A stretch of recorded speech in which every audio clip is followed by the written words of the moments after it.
Hello friends, welcome to Magadh education. Magadh education में आपका स्वागत है। तो प्रीवियसली हम लोग अपने प्रीवियस क्लास में यानी कल की क्लासेस में हम लोग डिस्कस किए थे भारत की जनगणना के बारे में यानी सेंसस के बारे में, जो कि 2011 के अनुसार की गई है, आपको बताया गया था। यानी जो दशकीय जनगणना है यानी 10 वर्ष के अंतराल पर जो जनगणना की जाती है यानी 10 वर्ष में एक बार जो जनगणना होती है उसे ही क्या बोलते हैं, दशकीय जनगणना, जो कि 2011 के अनुसार ही अभी हम लोग डेटा के अकॉर्डिंग चल रहे हैं। होना था अगर कहा जाए तो 2021 में, एक सेकेंड, 2021 के अकॉर्डिंग बोला जा रहा था कि जो अगली जनगणना 10 वर्ष के अंतराल पर की जाएगी 2021 के अकॉर्डिंग, जो कि कोविड के कारण पेंडिंग में रही थी, तो अब 2021 में ना होकर के शायद अब 2025 में ही होगी जा करके, तो उसके अकॉर्डिंग फिर जनगणना देखने को मिलेगी। तो अभी तक डेटा एनालाइज नहीं हुआ है और इसकी कोई भी अभी इंफॉर्मेशन नहीं है। तो हम लोग सबसे पहले 2011 के अकॉर्डिंग हम लोग प्रीवियस लेक्चर में बात किए थे जनगणना, साथ ही जनसंख्या के बारे में देखे थे, जनसंख्या घनत्व, लिंगानुपात यानी सेक्स रेशियो, फिर शिशु लिंगानुपात के बारे में हम लोग अपने प्रीवियस लेक्चर में डिस्कस किए थे। तो थोड़ा सा हम लोग प्रीवियस का क्या करेंगे, ओवरव्यू ले लेंगे ताकि आपको आगे चीज़ें अच्छे से समझ में आए लिंक करके। तो थोड़ा सा हम लोग एक क्या कर लेते, रिकॉल कर लेते, उसके बाद हम लोग अपने जहाँ से अपने प्रीवियस क्लास को छोड़े थे वहीं से आगे बढ़ेंगे। ठीक है, तो क्या क्या हम लोग पढ़े थे, तो हेडिंग डाल लेते हैं सबसे पहले, जनगणना। जनगणना, ठीक है, 2011 के अनुसार जो हम लोग देखे थे, सबसे पहले 1739 में जनगणना देखने को मिली थी। और पहली बार आधुनिक विश्व में जनगणना कराने वाले देश कौन से थे, तो वो कौन सा था, स्वीडन। तो ठीक है, ये सब हम लोग पढ़ चुके थे। वही 1790 ईस्वी में कहा जाता है दशकीय यानी 10 वर्ष के अंतराल पे दशकीय जनगणना किस देश के द्वारा सबसे पहले करवाई गई थी, वो कौन था, अमेरिका। कब, 1790 में। ठीक है, वहीं भारत की अगर बात करें तो 1872 में भारत में पहली बार जनगणना करवाई गई थी। उस समय भारत के वाइसरॉय कौन थे, लॉर्ड मेयो। ठीक है, ये हम लोग देखे थे। और वहीं नियमित रूप से यानी 1881 ईस्वी में नियमित रूप से भारत में जनगणना करवाई गई थी और उस समय भारत के वाइसरॉय कौन थे, लॉर्ड रिपन। ठीक है, तो ये सब कुछ पॉइंट्स है। और स्वतंत्र भारत की पहली जनगणना कब हुई थी, 1951 में, यानी स्वतंत्रता के बाद सबसे पहली जनगणना भारत में 1951 में हुई थी। और उस समय के जो आयुक्त थे वो कौन थे, आर्य गोपाल स्वामी। ठीक है, आर्य गोपाल स्वामी जनगणना आयुक्त थे। ठीक है, ये तो हम लोग देख चुके थे। और 2011 की जनगणना भारत की 15वीं जनगणना थी और स्वतंत्र भारत की कौन सी जनगणना थी, 7वीं जनगणना थी। ठीक है, 15वीं और स्वतंत्र भारत की 7वीं जनगणना। 2011 की जनगणना, वही 2021 की जनगणना कैसी होगी, तो पूरे विश्व में, पूरे अगर देखा जाए टोटल जनगणना का, तो 16वीं जनगणना रहेगी और स्वतंत्र भारत की वो 8वीं जनगणना होगी 2021 के अकॉर्डिंग, जो कि 2025 में होने वाला। ठीक है, तो ये सब हम लोग डिस्कस करने के बाद आगे थोड़ा बड़े थे, जिसमें हम लोग और भी कई सारी चीज़ें को हम लोग देखे थे, जिसमें से आपको बताया गया था जो जनगणना है यानी भारत की जो जनगणना है उसके जो शिवंकर थी यानी जो मॉस्को थी वो एक शिक्षिका थी। और इसका एक आदर्श वाक्य भी आपको बताया गया था। आदर्श वाक्य क्या था, हमारी जनगणना हमारा भविष्य यानी आवर सेंसस आवर फ्यूचर। तो आदर्श वाक्य भी हम लोग पढ़ चुके थे। और जो 2011 में जनगणना हुई थी उस समय के जनगणना आयुक्त कौन थे, डॉक्टर सी, क्या नाम था, doctor C Chandramouli. Doctor C Chandramouli. तो ये सब हम लोग पढ़ चुके थे। और 2011 की जनगणना में कुल कहा जाता है कि 29 प्रश्न पूछे गए थे, 29 प्रश्न। वहीं अगर 2021 की जनगणना की अगर बात करें, जो कि हुआ नहीं, पेंडिंग है, कोविड के कारण, महामारी के कारण इसे स्थगित कर दिया गया था। तो इस जनगणना की अगर बात करें तो 2011 की जनगणना के जो जनगणना आयुक्त होने थे, जनगणना आयुक्त कौन है, श्री विवेक जोशी। आपको बताया गया था प्रीवियस लेक्चर में। यानी जो 2021 में जनगणना होने वाली थी उसके आयुक्त चुने जा चुके थे, जिसका नाम है श्री विवेक जोशी। तो आगे जो जनगणना होगी 25 में, शायद उसके जनगणना आयुक्त यही होंगे। और आदर्श वाक्य इसका क्या है 2021 का, जन भागीदारी से जल कल्याण। और ये जनगणना कहा जाता है ये भारत की पहली डिजिटल जनगणना होगी।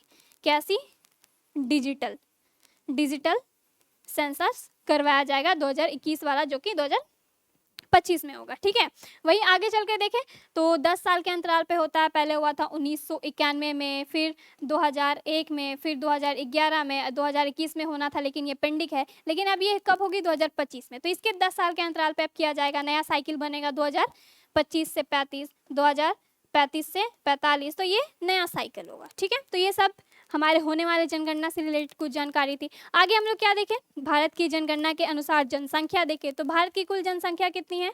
लगभग, जनसंख्या की बात करें तो 121 करोड़। ठीक है, 121 करोड़ टोटल। अगर डेटा देख लें तो 121 करोड़ ये इसका टोटल डेटा है। ठीक है, अप्रॉक्स में मान ले 121 करोड़ टोटल भारत की जनसंख्या है 2011 के जनगणना के अनुसार, यानी पूरे विश्व का 17.5%। ठीक है, यानी पूरे विश्व के कुल जनसंख्या का 17.5%। वहीं दशकीय वृद्धि की बात करें तो 17.7% इसकी दशकीय वृद्धि रही है पूरी जनसंख्या की। और जो 1911 से 1921 का जो ये दशकीय सेंसस की बात करें तो इसमें मात्र एक ऐसा ही वर्ष था जो 0.31 यानी पूरे जनसंख्या यानी पूरे जनगणना में मात्र एक बार, कब? 1921 में एक बार ही जनसंख्या में क्या आई है? गिरावट देखने को मिली है, जिसे महान विभाजक वर्ष के नाम से जाना जाता है। इंग्लिश में क्या बोलते हैं? Year of the great divide. ठीक है, और जितनी बार ये जनगणना हुई है कभी भी जनसंख्या में गिरावट नहीं देखने को मिली है, मात्र एक बार। कौन सा ईयर? 1921। ये जो 1911 और 21 का जो डेटा है इसके 10 साल के अंतराल का। ठीक है, तो ये सब चीज़ें हम लोग देखे थे। आगे हम लोग क्या डिस्कस किए? तो भारत में कुल शहरी जनसंख्या कितनी है? 31.2। ग्रामीण की बात करें तो ये 68.8। तो भारत में ग्रामीण जनसंख्या अधिक है, हम लोग प्रीवियसली डिस्कस किए थे। तो भारत क्या है? गांव का देश। क्या है? गांव का देश है, क्योंकि यहाँ पे ग्रामीण लोग, ग्रामीण क्षेत्र सर्वाधिक देखने को मिलती है एज कंपेरिजन टू शहरी क्षेत्र। आगे हम लोग बात किए थे जनसंख्या वाले राज्य, यानी सर्वाधिक जनसंख्या वाले राज्य कौन से हैं, न्यूनतम जनसंख्या वाले राज्य कौन से हैं, और सर्वाधिक जनसंख्या वाले केंद्र शासित प्रदेश कौन से हैं। उसी प्रकार हम लोग जनसंख्या घनत्व यानी पॉपुलेशन डेंसिटी के बारे में भी बात किए हैं। सर्वाधिक जनसंख्या घनत्व वाले राज्य कौन से हैं, न्यूनतम कौन से हैं। साथ ही हम लोग लिंगानुपात, सेक्स रेशियो भी देखे, और शिशु लिंगानुपात, यहाँ तक हम लोग कवर कर चुके थे। अब यहाँ से हम लोग आगे बढ़ेंगे। ठीक है, अब थोड़ा सा लिटरेसी रेट देख लेते हैं। तो अगर आप हमारा पार्ट 1 वीडियो नहीं देखे हैं इंडियन सेंसस का यानी भारत की जनगणना का, तो पहले आप जाकर के पार्ट 1 वीडियो देखें, उसके बाद ही आप ये लेक्चर अटेंड करें। ठीक है, ताकि आधा से ज़्यादा चीज़ें वहीं पे आपको बता दी गई है। अगर आप वो नहीं देखेंगे तो आपको ये चीज़ें समझ में नहीं आएंगी। ठीक है, इसलिए आप पहले उसे जा करके देखें। तो यहाँ पे हम लोग किसकी बात करेंगे? लिटरेसी रेट के बारे में। तो हेडिंग डालिए लिटरेसी रेट।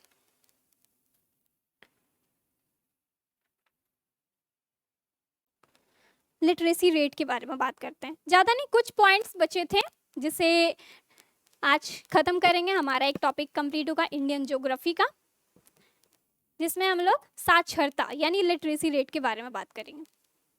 लिंगानुपात आपको बता दिया गया था, शिशु लिंगानुपात भी।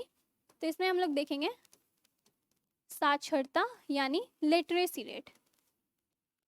लिटरेसी रेट देखेंगे, यानी सर्वाधिक साक्षरता वाले राज्य कौन से हैं, न्यूनतम साक्षरता वाले राज्य कौन से हैं। तो यहाँ पे देखिए एक लाइन है, 7 वर्ष और उससे अधिक, 7 वर्ष और उससे अधिक का जो व्यक्ति है, अधिक वर्ष यानी आयु का जो व्यक्ति है, वो किसी भी भाषा को जानता हो, किसी भाषा को समझता हो, समझ सकता हो, प्लस जानता हो या बोल सकता हो या उसे लिख सकता हो या पढ़ सकता हो,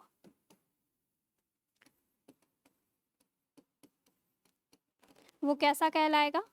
साक्षर कहलाएगा। तो हम किसे बोलेंगे कि वो लिटरेट है? ठीक है, किसे बोलेंगे कि वो लिटरेट है? तो सिंपल डेफिनेशन यहाँ पे है, 7 वर्ष के आयु का कोई भी व्यक्ति तो नहीं, बच्चा ही होता है, तो 7 वर्ष और उससे अधिक का जो व्यक्ति किसी भाषा को समझ सकता हो, उसे लिख सकता हो या फिर बोल सकता हो, वो किस दर में आएगा? साक्षर दर में आएगा, यानी लिटरेट आएगा, यानी वो पढ़ा लिखा कहलाएगा। और इसी के अकॉर्डिंग ही लिटरेसी रेट निकाला जाता है। अगर इसके मेजरमेंट की बात करें, छोटा सा फॉर्मूला है ऐसे, साक्षरों की संख्या डिवाइडेड बाई जितने भी 7 या 7 से अधिक वर्ष आयु वाले जो भी व्यक्ति हैं, बच्चे हैं, आयु वाली जनसंख्या, इसको 100 से मल्टीप्लाई कर देंगे तो किसी भी राज्य की साक्षरता दर निकाला जा सकता है। ठीक है, चाहे वो राज्य हो चाहे वो यूनियन टेरिटरी हो। तो ये इस फॉर्मूला का यूज करके अगर आपको वहाँ की साक्षरता की संख्या पता है, वहाँ के आयु 7 से अधिक आयु वाली जनसंख्या का रेट पता है, और उसे क्या कीजिए 100 से मल्टीप्लाई कर दीजिए, निकल जाएगा। और भारत की अगर साक्षरता पूछी जाए, भारत की साक्षरता दर कितनी है, लिटरेसी रेट कितना है, तो वो है 74.04%। ठीक है, तो ये भारत की साक्षरता है, याद रखेंगे। वहीं राज्य की अगर बात करें, सर्वाधिक साक्षरता वाले राज्य कौन से हैं, तो यहाँ पे लिखेंगे सर्वाधिक साक्षरता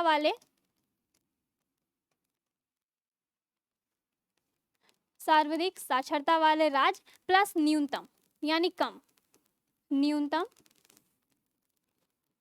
साक्षरता वाले राज्य कौन से हैं। ठीक है, तो यहाँ पे अगर बात करें तो नंबर 1 पे आता है केरल। हम लोग सबको पता होगा केरल की लिटरेसी रेट क्या है, सबसे ज़्यादा है, सर्वाधिक है, लगभग बात करें तो 94%, हाँ 94%। वहीं सेकंड नंबर पे है मिजोरम, जो कि 7 सिस्टर्स में शामिल है, लगभग 91.3%। ठीक है, इसकी लिटरेसी रेट है। आप देख सकते हैं पूरे भारत का लिटरेसी रेट सर्वाधिक किसका है, केरल का। वहीं न्यूनतम यानी सबसे कम की बात करें तो उसमें आ जाता है बिहार राज्य। क्या, बिहार, लगभग 61.8%। वही दूसरे नंबर पे आता है अरुणाचल प्रदेश, यानी सबसे लो लिटरेसी रेट किसकी है, बिहार की, पूरे भारत पे। इसमें लगभग 65.4%। ठीक है, वहीं केंद्र शासित प्रदेश की बात करें, ये तो राज्य स्तर पे हम लोग देखें, यूटी पे बात करें, केंद्र शासित प्रदेश की अगर बात करें, ठीक है, यूटी की बात करें, तो सर्वाधिक साक्षरता वाले केंद्र शासित प्रदेश कौन से हैं, तो यहाँ पे लिखेंगे कौन से प्रदेश हैं, यहाँ पे लक्षद्वीप। क्या लिखेंगे, लक्षद्वीप। कितने परसेंट, 91.8%। ठीक है, ये क्या है, सर्वाधिक साक्षरता वाले केंद्र शासित प्रदेश हैं लक्षद्वीप, एक क्या है, द्वीप है। वहीं न्यूनतम की अगर बात करें, न्यूनतम साक्षरता वाले केंद्र शासित प्रदेश हैं दादरा नगर हवेली। कितनी परसेंटाइल, 76.2%। ठीक है, तो लिटरेसी रेट आपको पता चल गया, राज्य आपको पता चल गया। अब आगे देखते हैं ग्रामीण लोगों की जनसंख्या, शहरी लोगों की जनसंख्या के बारे में, यानी ग्रामीण जनसंख्या कितनी है, शहरी जनसंख्या कितनी है, तो इसके बारे में अब थोड़ा सा बात करेंगे। ठीक है, ग्रामीण और शहरी, तो यहाँ पे हेडिंग डालेंगे ग्रामीण जनसंख्या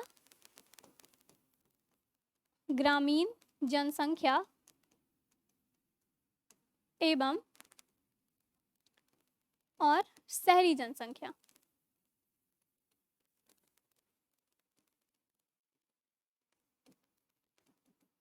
इसके बारे में बात करेंगे, ग्रामीण जनसंख्या और शहरी जनसंख्या।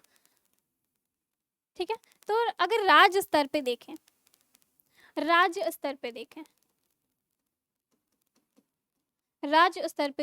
तो सर्वाधिक ग्रामीण जनसंख्या वाला राज्य कौन सा है, सर्वाधिक जनसंख्या वाला ग्रामीण जनसंख्या यानी गांव क्षेत्र, ग्रामीण जनसंख्या वाला राज्य कौन सा है। वहीं इधर देखेंगे तो न्यूनतम जनसंख्या वाला, न्यूनतम जनसंख्या वाला ग्रामीण जनसंख्या।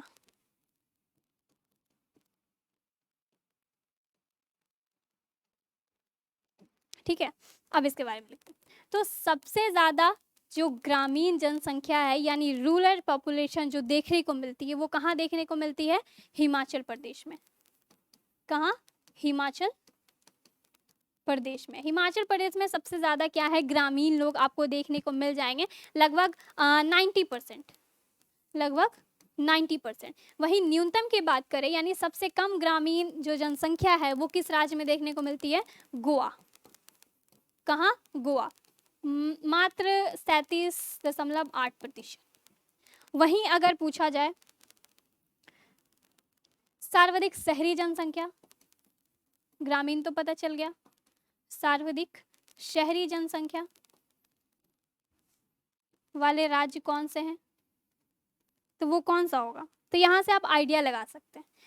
अब यहाँ पे सर्वाधिक ग्रामीण है तो यहाँ पे क्या होगा? न्यूनतम शहरी होगा। ठीक है, क्या होगा? न्यूनतम शहरी होगा। वहीं अगर बात करें इसमें सर्वाधिक शहरी जनसंख्या, यहाँ पे न्यूनतम ग्रामीण जनसंख्या है तो यहाँ पे ये क्या हो जाएगा? सर्वाधिक शहरी जनसंख्या कौन सा हो जाएगा? गोवा। तो यहाँ पे यही आपको समझना है। तो सर्वाधिक शहरी जनसंख्या, क्योंकि यहाँ पे सबसे कम पूछा जा रहा है तो यहाँ पे आंसर क्या हो जाएगा? गोवा, लगभग 62.2%। सिंपली अभी आपको समझ में नहीं आएगा, 1 मिनट पहले पूरा लिखते हैं उसके बाद। नेक्स्ट है न्यूनतम शहरी जनसंख्या, हिमाचल प्रदेश। हिमाचल प्रदेश। अब देखिए आपको ओनली 10%। आपको ये बताया जा रहा था कि यहाँ पे देखिए सर्वाधिक ग्रामीण जनसंख्या कहाँ है? हिमाचल प्रदेश में। यानी सबसे ज्यादा जो ग्रामीण लोग हैं कहाँ? हिमाचल प्रदेश में। तो यहाँ पे सबसे कम शहरी लोग होंगे, यानी न्यूनतम शहरी जनसंख्या कहाँ देखने को मिलेगी? हिमाचल प्रदेश में। उसी प्रकार सर्वाधिक शहरी जनसंख्या गोवा में है तो यहाँ पे क्या होगा? न्यूनतम ग्रामीण जनसंख्या गोवा में ही होगा। तो इसको क्या कीजिए? डायरेक्ट आप अपोजिट कर दीजिए, क्योंकि यहाँ पे सर्वाधिक शहरी जनसंख्या है तो यहाँ पे न्यूनतम क्या होगा? ग्रामीण जनसंख्या होगा। तो ऐसे आप थोड़ा सा कॉमन सेंस यूज करके समझ सकते हैं। वहीं केंद्र शासित प्रदेश की अगर बात करें, यूनियन टेरिटरी की, क्या? यूनियन टेरिटरी की, तो इसे भी देख लेते हैं। केंद्र शासित प्रदेश, केंद्र शासित प्रदेश को भी देख लेते हैं। तो सर्वाधिक शहरी जनसंख्या कहाँ देखने को मिलेगी? दिल्ली में। दिल्ली लगभग 97.5% है। वहीं न्यूनतम की अगर बात करें, न्यूनतम जनसंख्या यानी न्यूनतम शहरी जनसंख्या, शहरी जनसंख्या कहाँ है? Andaman and Nicobar island, 37.7%। तो ये केंद्र शासित प्रदेश के जनसंख्या। ठीक है, आगे बढ़े। अब कुछ और पॉइंट्स है जो कि आपको SC/ST से रिलेटेड जनगणना में पढ़ना है, तो उसके बारे में आप थोड़ा सा कुछ important facts about SC and ST in census. महत्वपूर्ण तथ्य, इंपॉर्टेंट फैक्ट फॉर SC/ST यानी शेड्यूल कास्ट और शेड्यूल ट्राइब से रिलेटेड है। इसको करके हम लोग कुछ पॉइंट्स और डिस्कस करके हमारे सेंसस को कंप्लीट करेंगे। ठीक है, तो इसमें लिखेंगे 2011 की जनगणना के अनुसार, जनगणना के अनुसार देश में अनुसूचित जाति यानी शेड्यूल कास्ट, अनुसूचित जाति शॉर्ट में लिख लेते हैं SC, की कुल संख्या, की कुल संख्या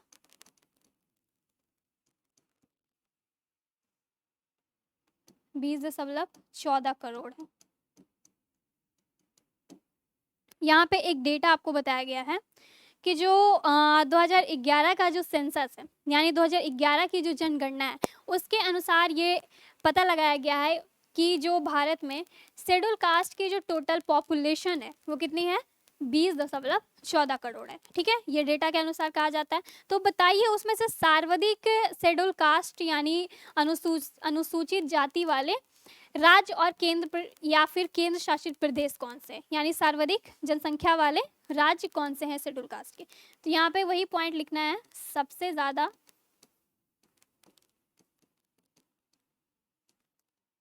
शेड्यूल कास्ट वाला राज्य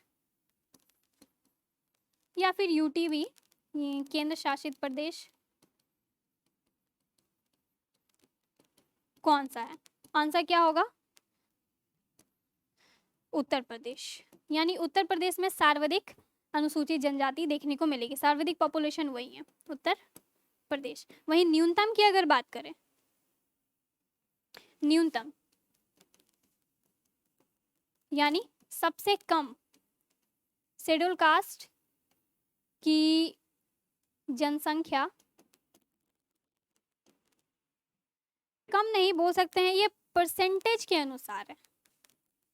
सबसे ज्यादा अगर परसेंटेज के अनुसार देखें, शेड्यूल कास्ट की जनसंख्या प्रतिशत यानी परसेंटाइल के अकॉर्डिंग वाला राज्य कौन सा है या फिर केंद्र शासित प्रदेश, वो है पंजाब। तो अगर लगभग 31.9%, तो अगर आपसे परसेंटेज के अकॉर्डिंग पूछा जाएगा कि सर्वाधिक जनसंख्या वाले राज्य कौन से हैं, तो वो होगा पंजाब। लेकिन अगर आपसे डायरेक्टली पूछा जाए सर्वाधिक शेड्यूल कास्ट जनसंख्या वाले राज्य कौन से हैं, तो वो होगा उत्तर प्रदेश। ठीक है, तो ये पॉइंट क्लियर हुआ। वहीं अगर शेड्यूल ट्राइब की बात करें, शेड्यूल ट्राइब भी होगी, तो 2011 के जनगणना के अनुसार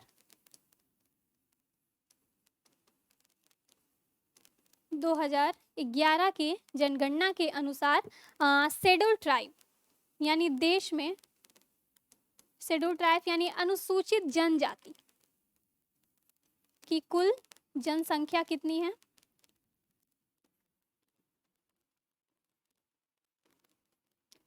जस्ट इसका आधा शेड्यूल कास्ट का 10.43 करोड़।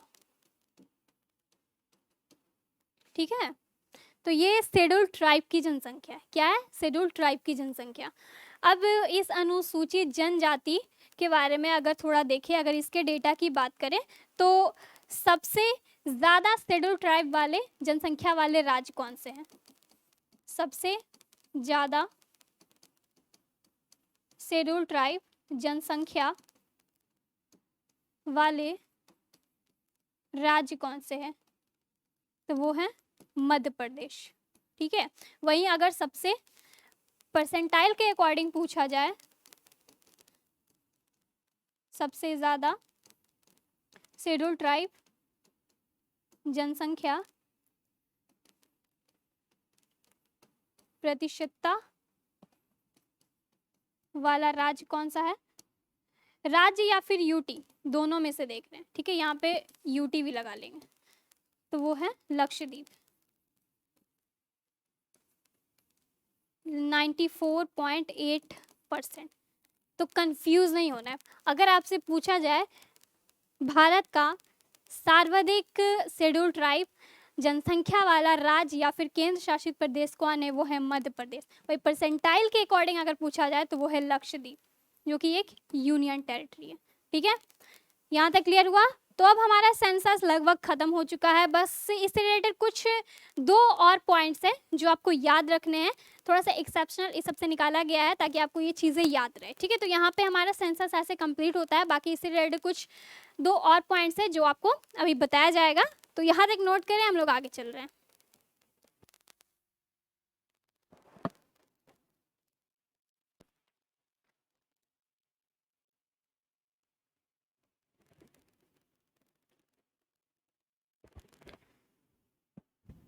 अब 2 कुछ फैक्ट्स हैं, उसको देखते हैं। बस 2 फैक्ट्स, बस इसको आपको नोट करना है और याद रखना है। फैक्ट्स, फैक्ट्स क्या है कि जो नागालैंड है, नागालैंड, साथ ही अरुणाचल प्रदेश एवं लक्षद्वीप, लक्षद्वीप और अंडमान एंड निकोबार आइलैंड, तो ये सब द्वीप समूह है। यहाँ पर कोई भी अनुसूचित जाति यानी शेड्यूल कास्ट निवास नहीं करता है। अनुसूचित जाति निवास नहीं करता है।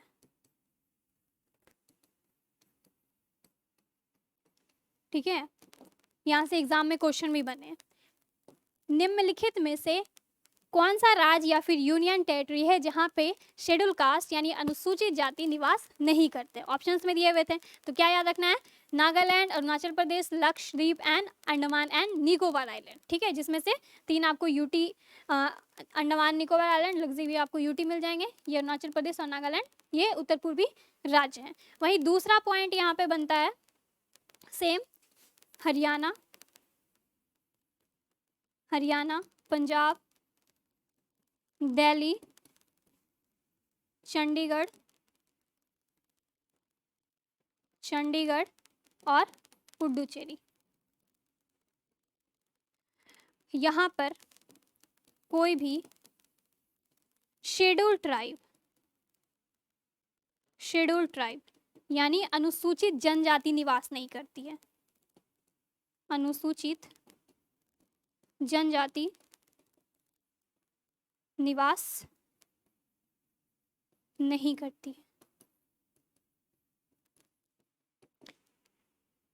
ठीक है, तो सर्वाधिक शेड्यूल कास्ट वाले राज्य कौन से हैं? उत्तर प्रदेश, आपको बताया गया था। तो ये 2 कुछ आपको पॉइंट्स याद रखना है, यानी नागालैंड, अरुणाचल प्रदेश, लक्षद्वीप, अंडमान और निकोबार आइलैंड में यहाँ पे कोई भी अनुसूचित जाति निवास नहीं करती हैं। उसी प्रकार हरियाणा, पंजाब, दिल्ली, चंडीगढ़, पुडुचेरी में यहाँ पे कोई भी अनुसूचित जनजाति निवास नहीं करती है। ठीक है, और यहाँ पे हमारा इंडियन सेंसस यानी भारत की जनगणना कंप्लीट होती है।